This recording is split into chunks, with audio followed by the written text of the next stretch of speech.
Hola. Sí, Sí, sí, lo de investigación, de sí, investigación.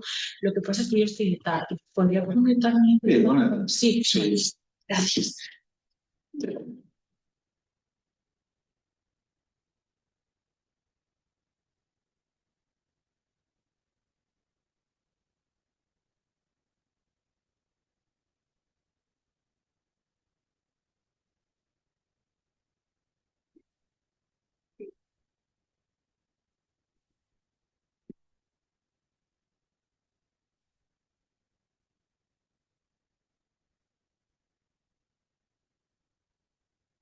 Hola. Hola, ¿Qué tal?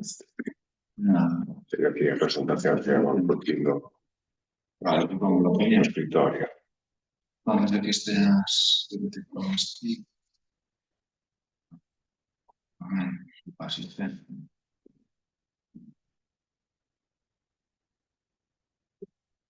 Mira, hay aquí un.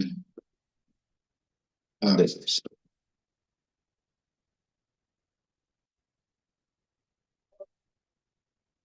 Bicho.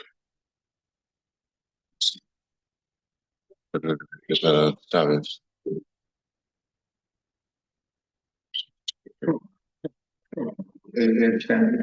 Carmadel, eso. A ver si lo disparamos. A ver, hombre,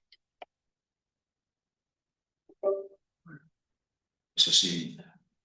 eso en general, ahí es, Esta. ese de ahí.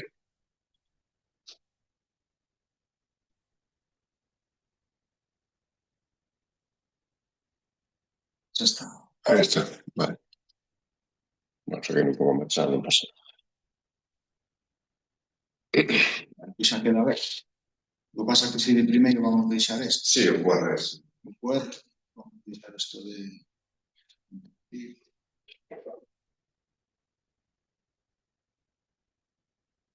Que quede compartida pantalla. Sí, sí.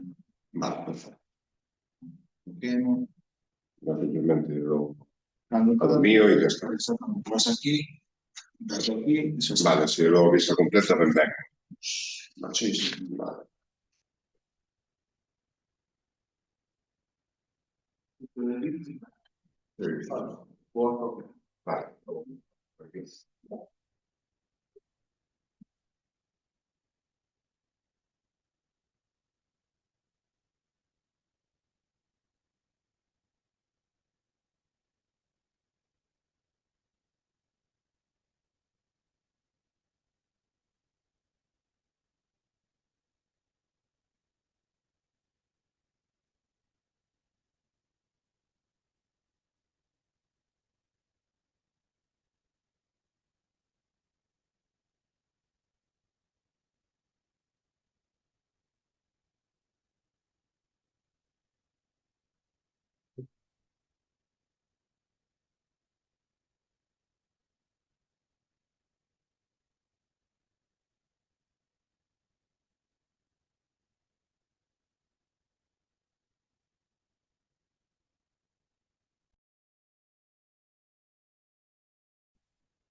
a tu móvil.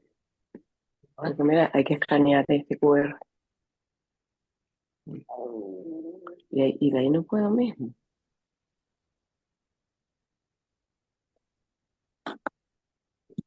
De asistencia Mm, de sesión clínica. sí, ¿Esa es? sí. Pero ahí te va a salir Nombre, cambiar la cuenta. Espera. Mami, perdón. Perdón.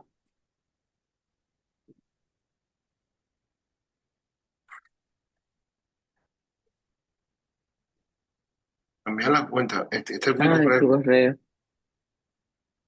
¿Y a mí? otra cuenta. Llame. Me están llamando.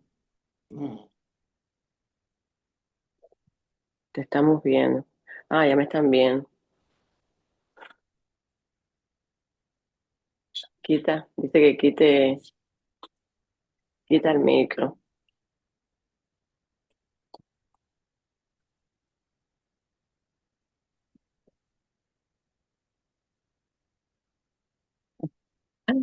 Qué bueno. Buenos días.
Buenos días. Buenos días, aquí me pongo, ¿verdad? Buenos días, gracias a todos. Hoy es la sesión general del servicio de hematología que la va a dar Aitor Wynn, haciendo el servicio sobre el tema de genética clínica, que puede parecer muy árido, pero yo creo que nos va a dar unas pinceladas de las técnicas y sobre todo de qué aplicación podrá tener en el futuro, qué información podrá darnos en el futuro más allá de las enfermedades hematológicas. Cuando quieras. Y luego ir pensando preguntas.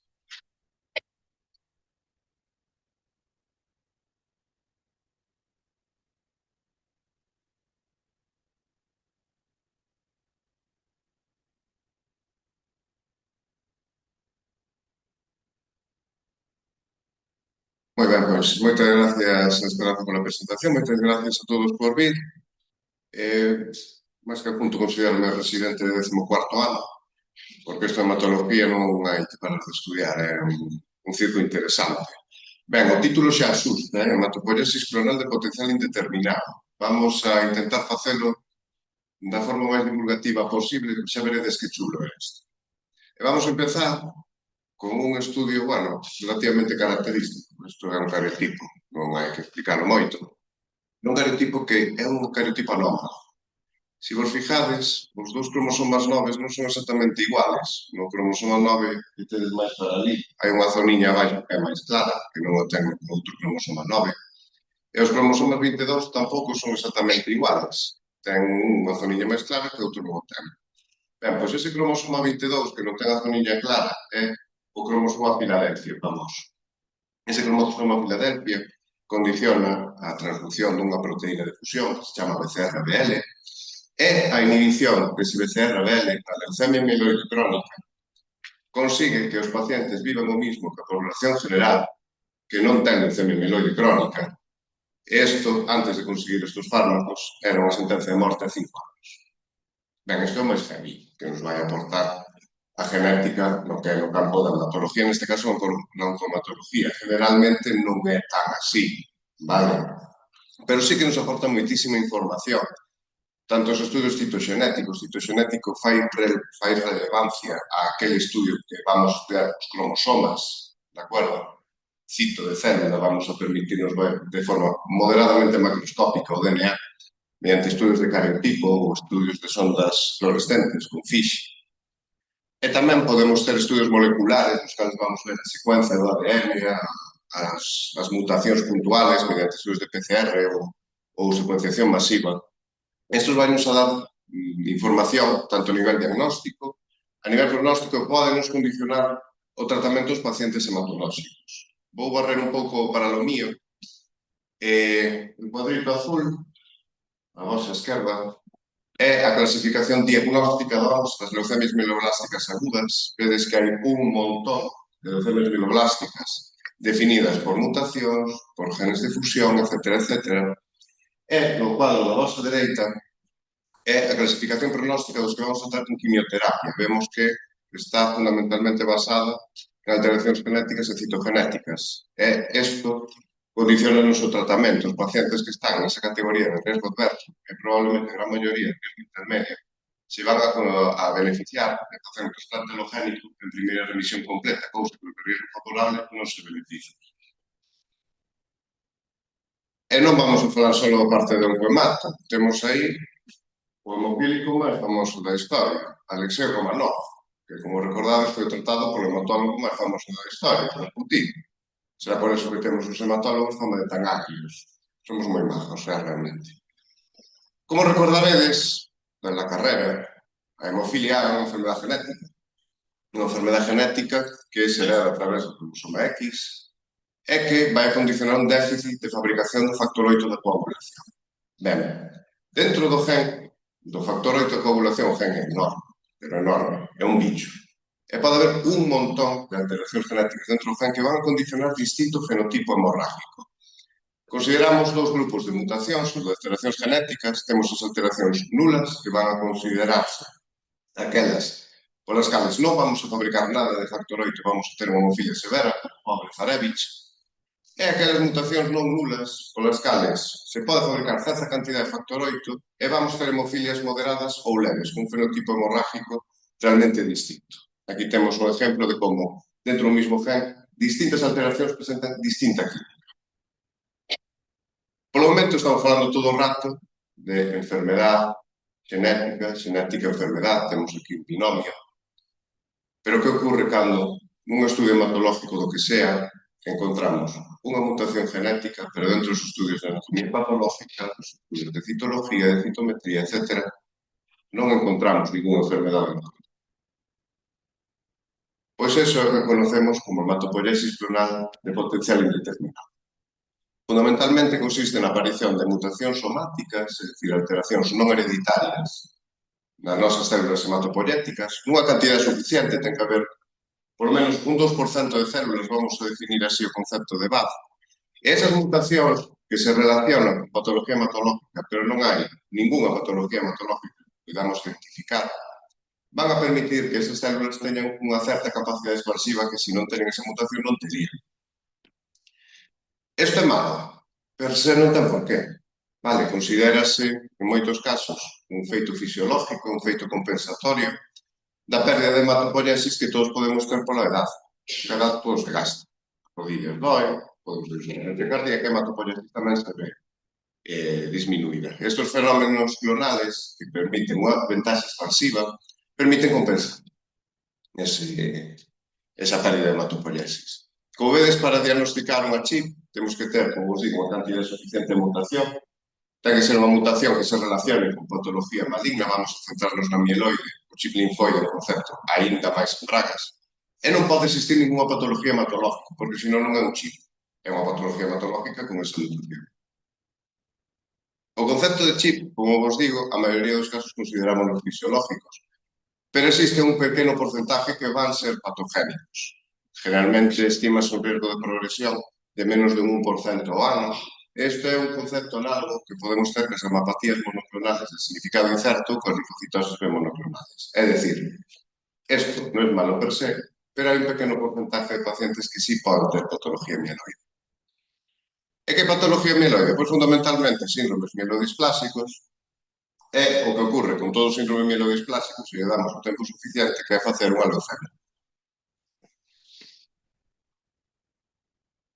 Sobre que genes podemos ter unha chip? Sobre que genes podemos ter estas mutacións que permiten esta expansión celular?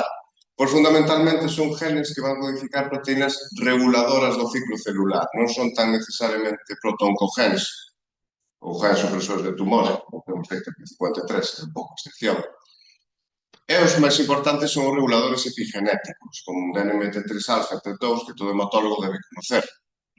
Son, como vedes, prácticamente 2/3 dos quesitos. Estes son os que menos riesgo de padecer unha patología hematológica teñen. Os reguladores epigenéticos van a codificar proteínas que o que van a facer é permitir ou non a expresión de determinados genes en función do enrollado deste ADN alrededor das histonas. Citología de primeiro de campo. Cando estes genes están mutados, van a producir proteínas non adecuadas e van a permitir a expresión de genes que permitan a expresión celular. Non me vou entrar no resto de categorías, porque son máis residuales, porque si tens que saber que o resto de categorías sí teñen maior riesgo de padecer que padezamos unha neoplasia hematológica posterior. E non é só o tipo de mutación que teñamos, sino que existen máis factores de riesgo para poder padecer unha neoplasia hematológica cando non ten unha chip. destas cousas que pasan. Depende a cantidad de mutación que teñamos, ese 2%, pois se é 10, hai máis riesgo. Depende tamén o tipo de mutación, depende tamén a cantidad de mutacións que teñamos. E, ademais, pois, feitos como a edad, ou se ter pois, unha pequeniña citopenia, hemoglobina de 11 que nin chicha nin limoná, que non é criterio de nada, pero se encontramos unha chip tamén nos pode ser factor de riesgo para padecer unha neoplasia mieloide. E hasta aquí prometido que se acabou o coñazo de hematología, que sei que hematología é moi difícil, tamén para nós. E agora vamos poner as curvas de supervivencia. Estas curvas de supervivencia, tanto global como libre de evento, son de pacientes con fallo cardíaco de causa isquémica. E que vemos? Ben, neste estudio, o que se valorou é de forma independente mediante análisis multivariante o impacto de mutación de DNMT3-alfa e TET2. Anda, pero estas non eran as que non eran malas. Non eran malas para a patología hematológica. Pero o que se ve neste estudio é que os pacientes con mutacións de DNMT3-alfa e TET2 van a presentar maior riesgo de morte e maior riesgo de eventos de insuficiencia cardíaca isquémica que a población sin esa mutación. É que, ademais, o riesgo aumenta ca cantidad de mutación que temos. Curioso. Chip e neoplasias sólidas. Todos sabemos que cando un paciente con neoplasia sólida recibe tratamento radioterápico, quimioterápico, vai ter un incremento de riesgo sobre a población general de padecer unha patología mieloide posterior. Dentro, isto vese que os pacientes que teñen chip despois de recibir ese tratamento teñen maior riesgo que os que non generaron a chip. E iso vai en relación con a cantidad de células mutadas. Vale, moi ben. Pero que tamén se ve que os pacientes con neoplasias sólidas teñen maior frecuencia de chip que a población general independentemente de ter recibido ou non tratamento sistémico. Estos son dous eventos que son relevantes e que potencialmente poden chegar a ser relevantes nun futuro. E o que nos traduce é que a chip non é só hematología. A chip tamén é inmunología. Recordemos que os fenómenos isquémicos, a patología de placa arteriotrombótica, non é unha bolsa de líquidos, é un fenómeno inflamatorio. E os estudios in vitro o que nos mostran é que eses monocitos chip TET2 e DNMT3-alfa presentan un patrón de expresión de citoquinas distintos dos monocitos non mutados, citoquinas máis proinflamatorias.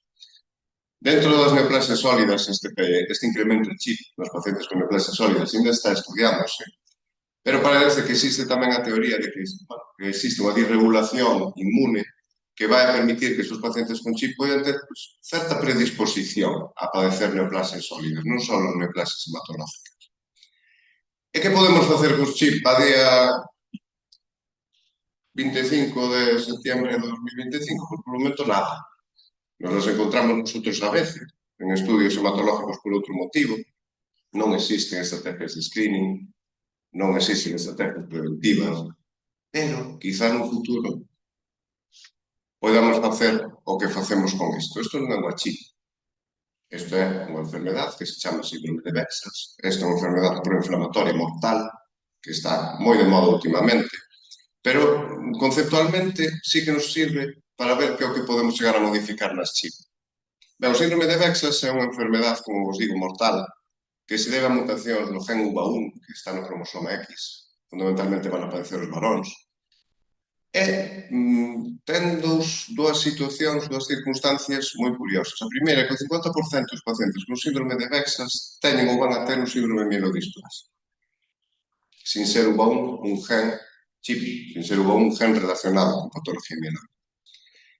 É que o control da clona UBA1 mediante un tratamento tipo síndrome mielodisplásico con 5-acetitidina mellora a resposta inflamatoria e mellora a supervivencia dos pacientes con Bexa, disminuindo a carga alélica dese UBA1. Isto, repito, non é unha chip, pero é un pouco o que, quizá, en algún futuro, podamos chegar a facer con todos estes conocementos que a genética nos está soltando que, por momento, non temos moi claro. E para concluir, bueno, os mensajes clave, eu creo que o máis importante é o cuarto, non? Actualmente non podemos establecer ningún tipo de estrategia de screening poblacional, parece que isto é a espada de Damocles que nos vai caer a todos encima. Por lo momento temos que seguir facendo o mismo que estamos facendo hasta ahora. Os hematólogos non debemos buscar chip de forma activa, porque nos vamos a comer e non sabemos que imos a facer. E ojalá no futuro, tanto a genética como o conocemento hematológico nos sirva para poder avanzar neste campo. Moitas gracias.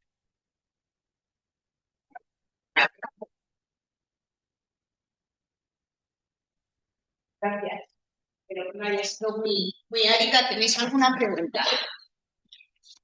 ¿Un comentario? ¿Algo? É moi feo. Es un temprano, sí. Dicen sí.